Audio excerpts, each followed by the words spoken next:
O mundo tá ficando mais quente. O calor opressivo agora se estende de costa a costa. EUA, Canadá, Índia, Iraque e Kuwait tiveram calor extremo na última semana.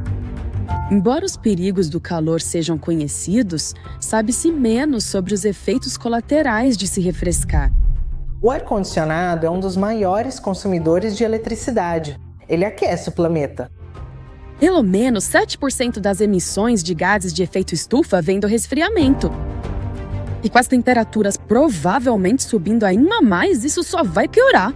Com a Terra mais quente, mais precisamos de ar-condicionado. Mas quanto mais aparelhos usarmos, mais o mundo esquenta. O resfriamento salva vidas e facilita a educação e o crescimento econômico nos países mais quentes do mundo. Mas também traz enormes riscos ambientais. Então, como podemos nos refrescar sem aquecer o planeta?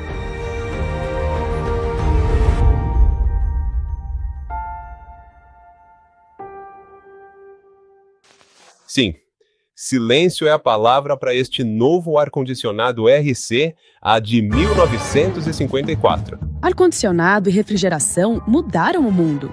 Eles impulsionaram a economia, transformaram o armazenamento de alimentos e remédios e ajudaram a salvar milhares de vidas.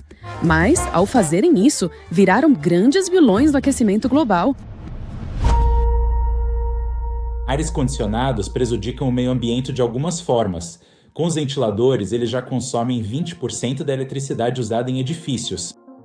Os Estados Unidos são um dos maiores culpados. A eletricidade que o país consome com ar-condicionado equivale ao consumo total de eletricidade de todo o continente africano. O alto consumo dos ares condicionados é um problema, pois muitas redes elétricas ainda usam combustíveis fósseis, como o carvão, agravando a emissão de gases estufa significativamente. Além disso, a maioria dos aparelhos de ar-condicionado e geladeiras utiliza gases sintéticos como os hidrofluorcarbonos ou HFCs como meio de refrigeração. Esses gases têm tendência a vazar para a atmosfera, onde são milhares de vezes mais potentes na retenção de calor do que o dióxido de carbono. E a procura por ar-condicionado continua a aumentar. Um grande motivo é a urbanização. À medida que populações ao redor do mundo saem da pobreza e entram em uma vida mais modesta ou de classe média, uma das primeiras coisas que as pessoas querem comprar é um ar-condicionado. Hoje, há 2 bilhões de aparelhos de ar-condicionado no mundo, a maioria em poucos países. Mas nos trópicos, mais de 90% das 3 bilhões de pessoas que vivem lá ainda não possuem o aparelho. À medida que as temperaturas e os salários aumentam, a demanda por ar-condicionado deve disparar. Até 2050, cerca de 2/3 das residências do mundo poderão ter ar-condicionado, o que significa que, sem intervenção de políticas públicas, as emissões devem aumentar em 90% em relação aos níveis de 2017 até o ano de 2050. Precisamos encontrar uma maneira melhor, mais eficiente em termos de energia e mais amigável ao clima de resfriar a população da Terra. Senão isso vai ser um grande problema no futuro. A corrida para resolver o dilema do resfriamento já começou, com métodos inovadores sendo testados, de aparelhos de ar-condicionado mais eficientes à eliminação de HFCs. A SkyCool, spin-off de Stanford, desenvolve um método radical de resfriamento. Hoje estamos no telhado de um supermercado, instalando a tecnologia da SkyCool junto ao sistema de refrigeração deles. Então, a nossa tecnologia funciona, usando o próprio céu como dissipador de calor. Então, esteja ensolarado ou não, de dia ou de noite, o céu é muito frio. E o que a nossa tecnologia consegue fazer é usar essa atmosfera superior fria para resfriar coisas na superfície da Terra sem consumir eletricidade. Assim, ao orientar esses painéis em direção ao céu, eles conseguem liberar mais calor do que absorvem da nossa atmosfera. Parece bem legal. Mas a SkyCool, até agora, só foi instalada em alguns poucos lugares, apesar de haver planos para mais. Inovação é fantástica, mas assim como acontece com o iPhone mais recente, as pessoas mais pobres do mundo provavelmente não vão ter acesso à tecnologia mais nova. Elas serão as que menos poderão comprar esses modelos eficientes e inovadores que estão sendo lançados agora. Tecnologias emergentes como essa não podem ser a única aposta para oferecer refrigeração acessível em larga escala. São necessárias mais soluções. Por isso, faz muito sentido reduzir a demanda por refrigeração mecânica desde o início, com edifícios melhores, um design urbano mais inteligente e soluções baseadas na natureza. Projetar edifícios para que não precisem de ar-condicionado pode ser parte da resposta. Afinal, era assim que se fazia antes do ar-condicionado ser inventado. Antes da Segunda Guerra, os prédios eram projetados para resfriamento passivo, com janelas que abriam.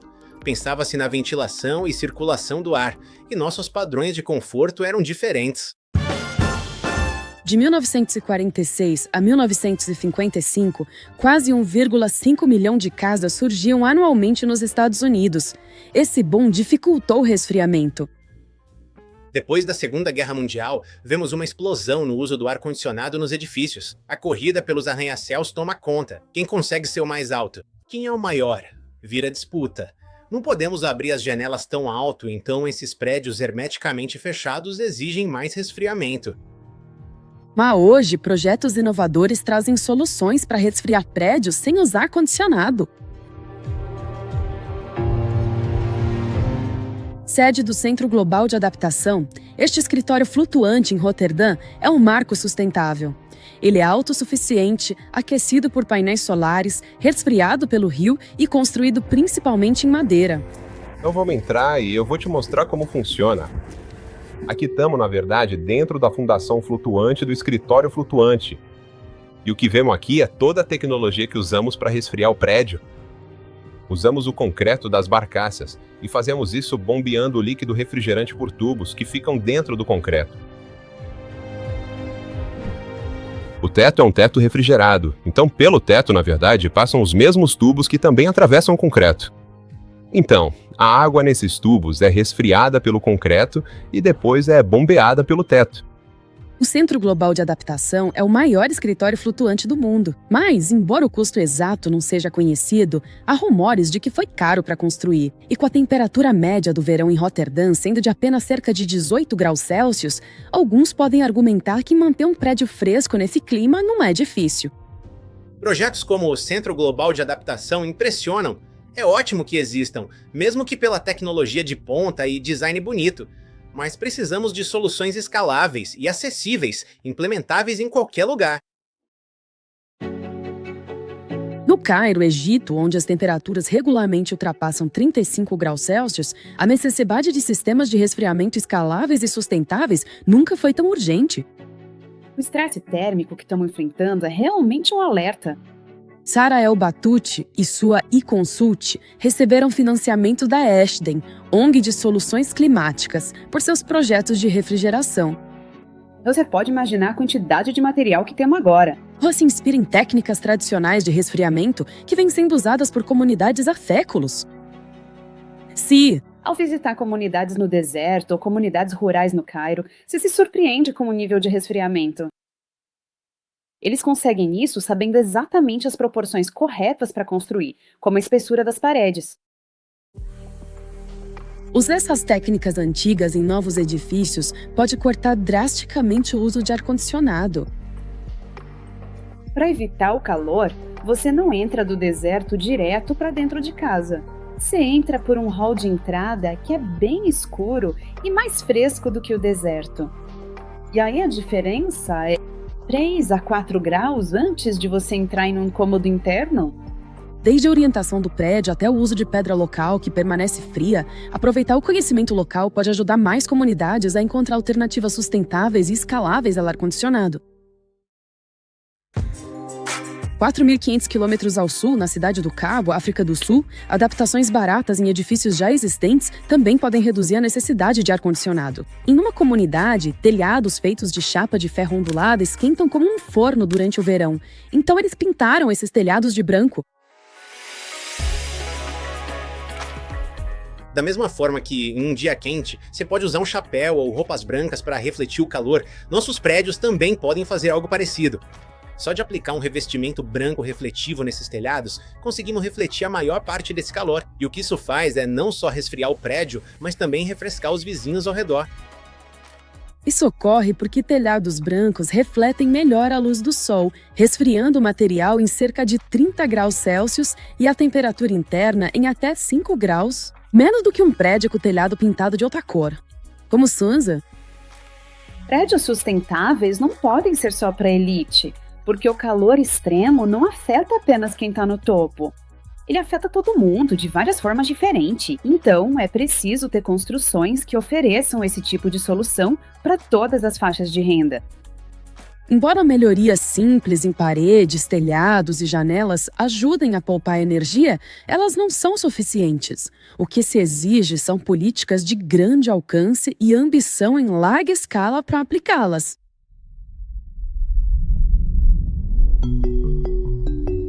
Alguns governos estão respondendo a esse desafio. Eleni Miraville foi nomeada a primeira chefe de calor da Europa, em Atenas, em 2021. O trabalho dela é criar soluções sustentáveis de resfriamento para toda a cidade.